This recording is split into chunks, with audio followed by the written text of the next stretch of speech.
Hi there, welcome back to my channel.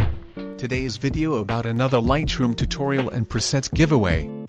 Before we start, do subscribe the channel and press the bell icon to get my videos notifications whenever I upload it. Here is the before and after example of today's presets.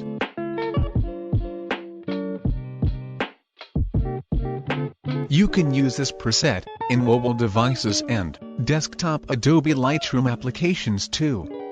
In most cases these presets are one-click magic, but please remember that all presets work differently on every image, and because every image is different, shots in different light etc. You will likely need to tweak the exposure, white balance, after the preset is applied. DNG preset is protected by password. Here is the example, how you get the password from the video. Watch my videos on YouTube application, password will appear randomly in videos like this, in pull cards. Password is divided into two parts. Get the both password from the video, and go to the description. Now click the pass drop link, it will redirect you to the preset page. Now enter the both password together, to unlock the Lightroom preset DNG. After that click the DNG link to download it. Now click the three dots option, to export the DNG in Lightroom application directly. Now let's begin the tutorial.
you.